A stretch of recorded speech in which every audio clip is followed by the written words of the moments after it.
Well, hello and welcome to another video tutorial. Today we're going to look at the actual upgrade change to Windows 10. Now this is Windows 10's own built-in photo editor. Now it just happened in the last couple of weeks I've noticed with other people's PCs I've been working with, there has been a change in how the software operates, and it appears that there has been an update, which we'll go into in a moment. So this is what it will look like when we look at our screen, and I have already preloaded a photograph which we're going to work on. If you're new to photography or photo editing, I've got to say I'm quite impressed with this software. It offers a lot of features, and I'd probably say 95 to 98% of the work that you do editing can actually be achieved in this piece of software now. So that's a positive, so don't go splashing out on software until you've got the hang of the basics. So let's have a quick look around the layout now. So we've obviously got our image on the screen, but we've got all these options up here. So the first one will be our editor.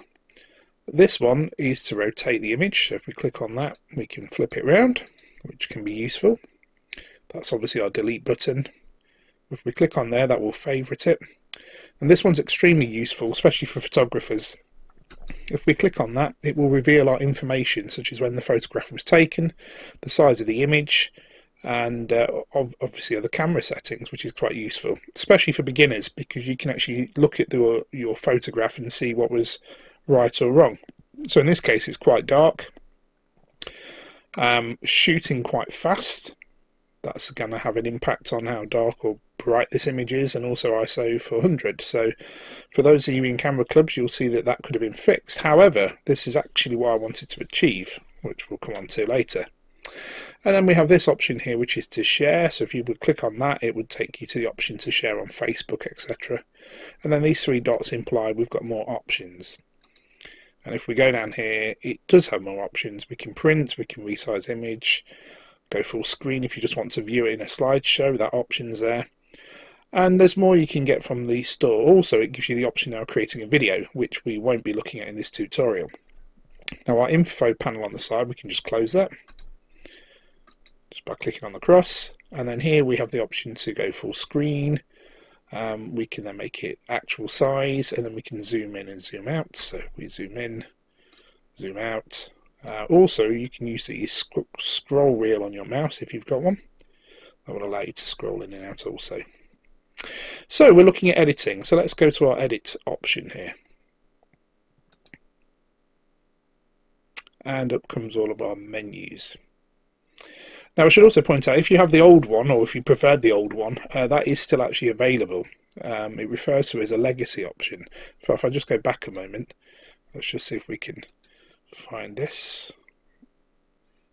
So in here it has all my photos, and I can go to settings, and in settings, if we scroll down, you'll see it says Photos Legacy. It says the prior Photos app is now called Photos Legacy, and it is available for you to download from the App Store if you prefer working with that. But personally, I think you'll find this actually is better, and it just takes a little bit of getting used to what everything is, which is what we're covering in this tutorial.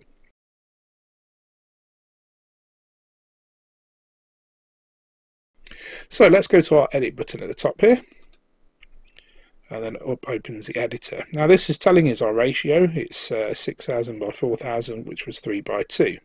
So on this first screen it gives us, in our crop option here, crop, we can resize by grabbing on these handlebars and pulling down and reshaping. But before we do, we have this feature here. Now this allows us to tilt our image left or right, which is great for lining up horizons, but obviously in this sort of mountainous scene, not quite so simple to know where the straight line is. However, what we do have though is, apart from the horizontal, we have the vertical. Now this post here could be a distraction.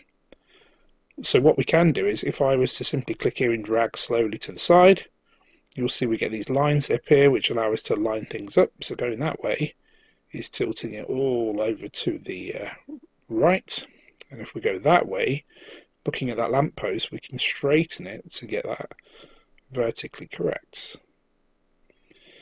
So now it's vertically correct, it's probably less of a distraction in the image, and also we can find it actually lines up with this one as well. So for now I'm going to go with that.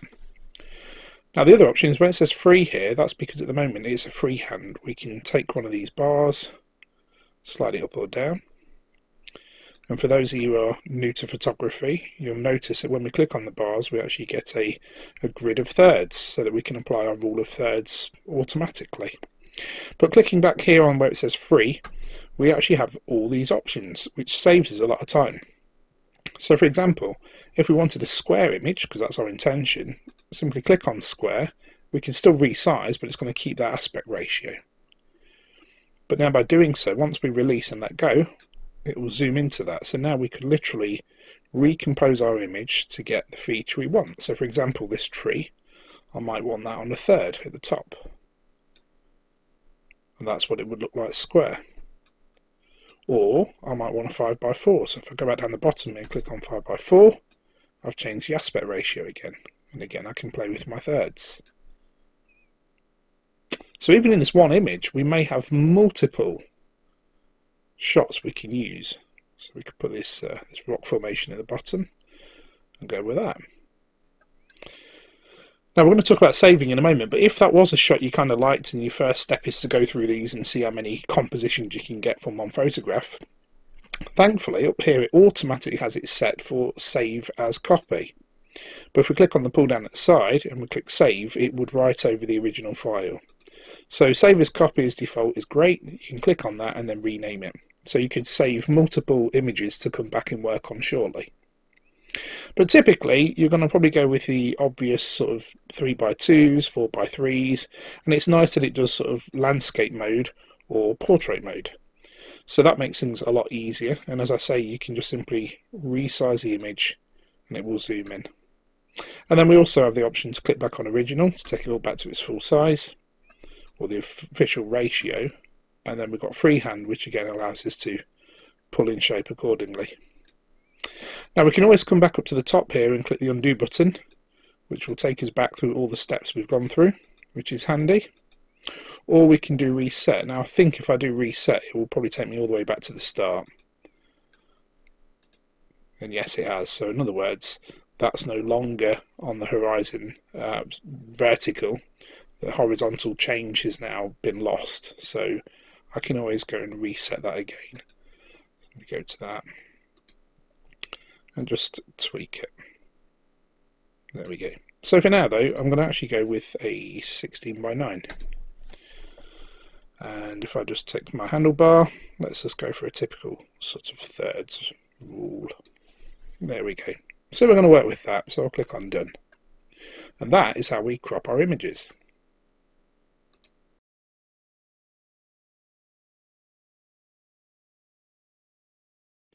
So now we have our cropped image, what can we do next? Well, the next step, obvious one, will be go to adjustments, but for those of you who are very new to this, or you don't consider yourself being very creative, or you just simply haven't got the time, then I highly recommend you come to filters. If we click on filters, these are pre-made filters.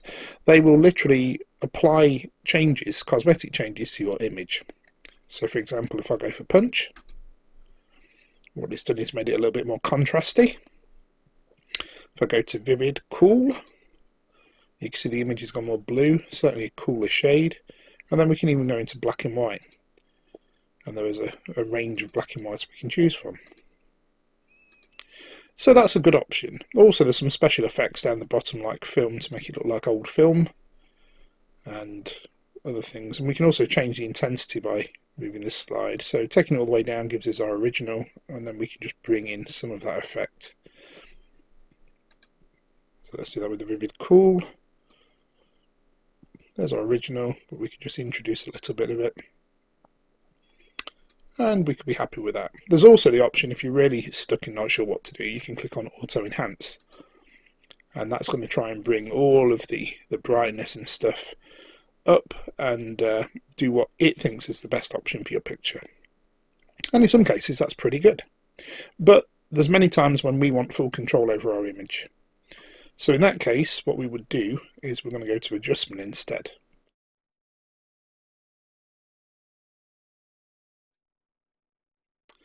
Now obviously this has gone back to exactly, it's kept the filter changes, so I can just click undo a few times. get back to where we were. And there we are. So what do we do now? So now we have various options, and it's broken into two sections. One is the light section. This is all to do with our lighting of our image, and the other section is to do with our colour.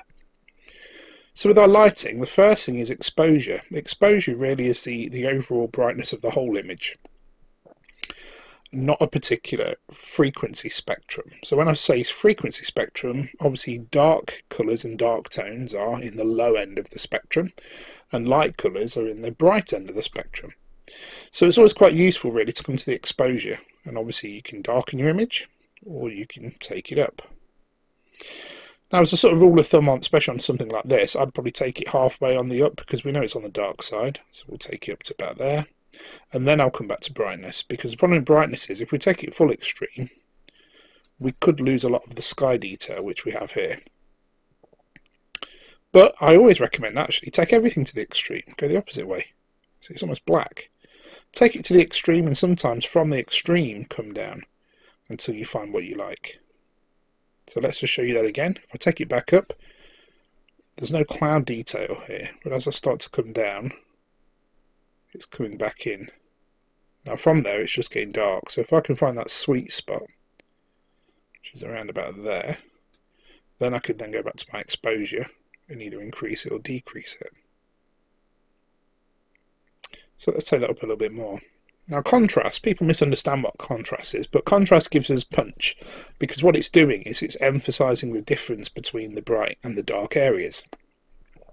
So if I take contrast down, it should become more washed out. There we go. Now sometimes that's an effect you want. If anything, that's made the whole scene look quite misty and murky and foggy. But we might just want to have the clarity of the fog almost looking like smoke. So by going all the way to the extreme, that has now become the centrepiece of our attention. I mean, it almost looks like cobwebs laying across the field. Great for Halloween. But let's find our sweet spot. So I'm going to go probably around there. Just a little bit of contrast. Now then we've got highlight. So highlight will go for all the high frequencies. If I take it down, you can see not much is happening. Take it up, it's the sky where the whites are. It just gets whiter. In my case, I don't think I really need much of it, so I'll just add a little bit. And then shadows, that's extremely useful in this software. Old editing softwares wouldn't have that kind of feature, but what this does, it takes all the dark tones and brings them up. And often when you find a photo looks quite dark, typically it's because you've got a lot of shadow. And by tweaking this, you can kind of bring it back to life, almost make it like daytime. Now I don't want that, because I still want some contrast in there, so I'm going to take the shadows back down, probably to about there. And then this feature, vignette. I'm not going to go into the history of vignette, but it's an effect that's created with your lenses, and especially in old photographs. But it also has a practical application. So the purpose of this tool is to either add vignette or remove it. So if you actually had a dark vignette, which would look a little bit like this, there we go, you'll see the corners got darker. Well, your photograph might actually look like that. Now if that was the case, that's what it originally looks like. What you do is you take it the other way and you'll see it's going to get brighter. So that will cancel out the vignette effect. But in our case, as is often used in photography, it can also be used to kind of draw the attention of the viewer. So by adding a vignette, people are drawn to look more into the centre of the image in this region. Taking it the other way kind of gives you a sort of old 1800s photograph look, which can be quite useful in portraits, but often not used as often as you might think. So just find where you want it. I'm going to go a little bit into that, just a little bit of vignette. So that concludes our light section. Now our colour section, saturation is exactly that. It saturates all of our colours, so it will create more of a vibrant colour effect. So we've got greens and there's clearly hints of blue. If I take the saturation up, it should emphasise that. And there we go. Now because it's also dark tones, it's not standing out dramatically. So that's what saturation does. Now of course the opposite way is true. And it's probably the best way to get yourself a black and white image. Simply take the saturation down. Now you don't have to take it all the way down, you might just take it down enough that there's a hint of colour coming through.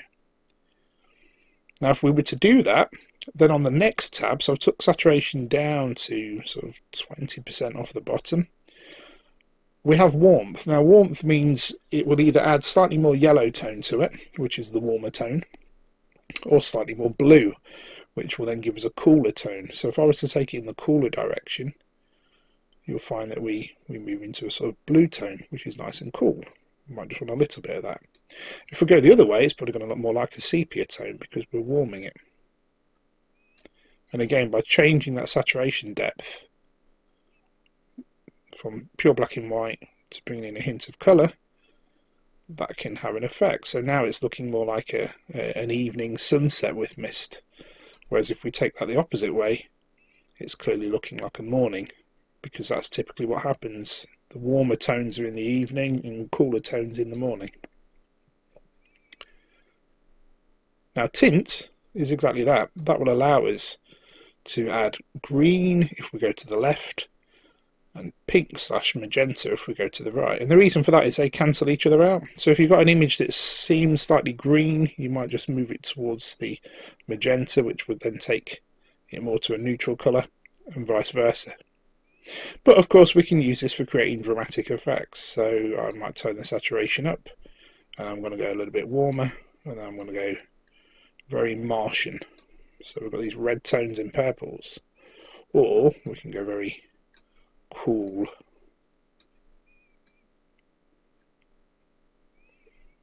So that is how you can get away with editing your photographs. Now, like I say, it's purely up to you what you do with it. So you might go full extreme in contrast and then go black and white.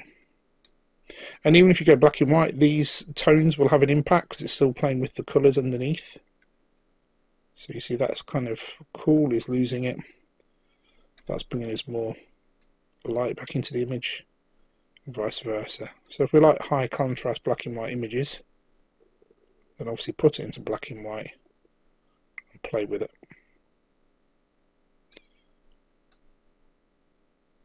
So let's go with that. Now of course at any point we can come back to cropping. So I can now recrop if I choose to. Let's go for a really wide image. There we are.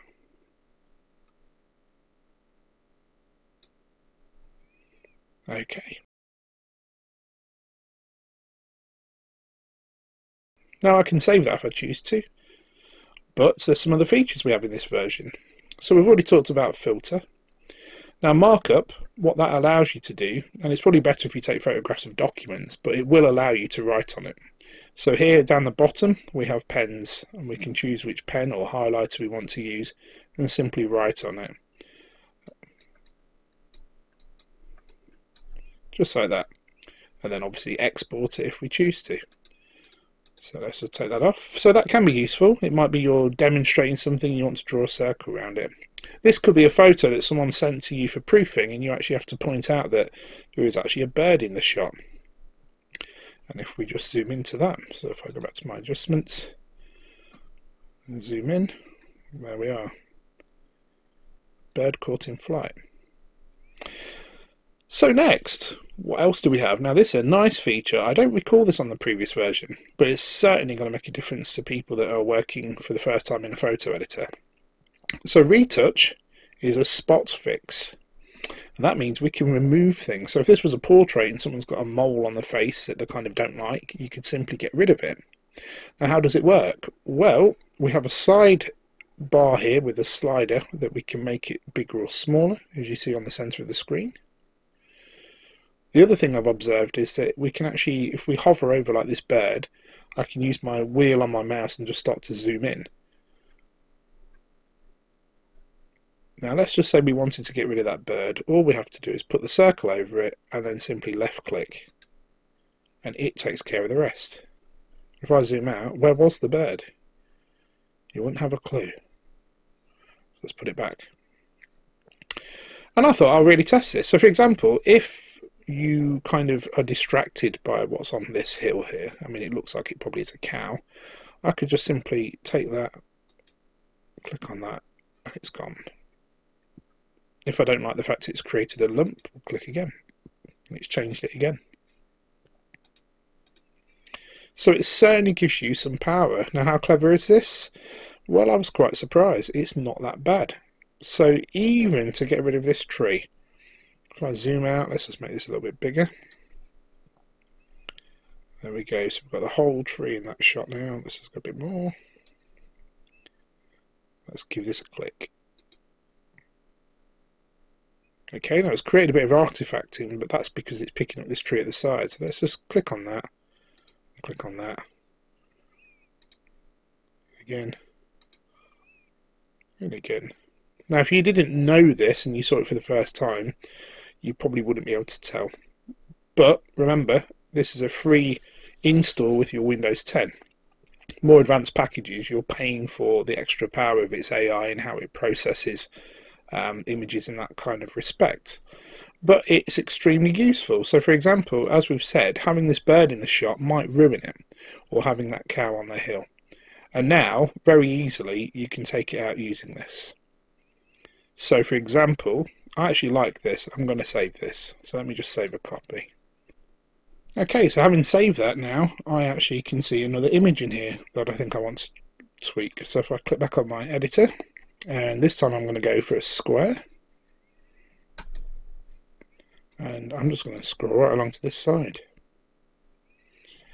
And I kind of like that composition, especially with the sort of mountain in the background. Just move that across again.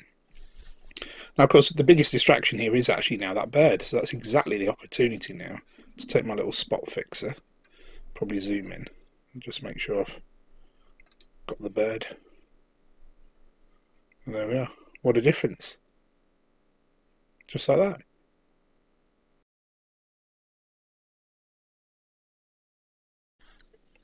Now this next section is specifically for people that are members of a camera club or a photographic society. Because one thing you'll already know is when it comes to competitions or exhibitions, you have your print categories and you have your PDIs, which is projected digital image. Now they are normally at a set ratio that you need to have with regards to the file size. And that's for two reasons. First one being that obviously in today, cameras are giving out massive resolution images and at the same time massive data sizes. So this actually brings everything into a level. And of course, back in the day when you had to send things via email, 2 megapixels, or 2 megabytes should I say, was the kind of limit you were sort of aiming for. But this software gives you the opportunity to do just that, and it makes it extremely easy, especially for people who don't have any other software. So what we do is we have our menu options at the top, and we want to go to the 3 dots, the See More tab, and then click on that. Then we have the option to resize image, and let's click on that. And we have this menu come up. So we have the option of either rescaling based on pixels or percentage. And to be honest, percentage is extremely useful if you want to simply send a lower resolution image to a friend. So for example, if you want to send some images via email, by simply clicking on percentage, you can reduce the file size. In our case though, we're going to want specific dimensions, which I'll come on to in a moment. Also, we have the option of changing the file type. So currently JPEG, but we do have the options of a PNG, a TIFF, or a bitmap. So again, very useful tool. But now I want to come down to the data about the image itself, because currently this is its physical dimensions in pixels, and that's its file size. So you can see, even though it says new, because it's set for 80%, exactly the same size, but we're clearly losing resolution. However, it has made our file smaller, which would be great if you need to email it to someone. So the first thing I want to do though is we're going to increase it to 100%. And straight away you'll see our resolution increase because our file size has increased, but our image size hasn't. We want it in JPEG, so that's fine. And then we're going to come and look at our width and height. Now the limits have been set for both the RPS, which is the Royal Photographic Society, and the PAGB, Photographic Alliance of Great Britain. They've set it for a width of 1600 by 1200. Now let me just explain. They're the upper physical limits. So what will happen is the image, it won't be a case of if you put in, you know, a really wide number, it'll reshape the image and change the aspect ratio. The aspect ratio should stay the same. And that's one thing about this software, it will actually limit, the aspect ratio is locked, this lock here, and we don't appear to have the option to change it. So I'll actually put them sizes on the screen for you to look at now. And what we'll have to do is manually be aware of what our limits are. So from my point of view, because we're looking at a width wide image here, we'll put the limit in, because on the whole it should make it work regardless. So by putting in the whole 1600, you'll see it's actually brought this down to 900. Now our height limit was actually 1200. So the alternative way is, if you imagine this was a square image, by putting 1600 in here, it would give us a height of 1600, which clearly is too high. So what we'd have to do is we'd have to change the height one to be the 1200, which then would have brought the width into alignment with that. I hope that makes sense. I know it might sound confusing, but in theory, if you've got a portrait, you're probably going to want to go straight to the height and adjust that to be 1200.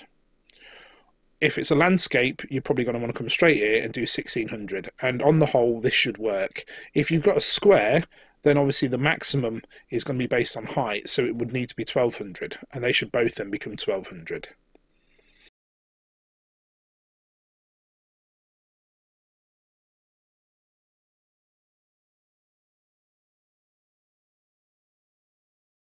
I hope that helps, and I wish you luck and success having edited your photos using this software, and hopefully you're going to win a few competitions out of this and get in some exhibitions.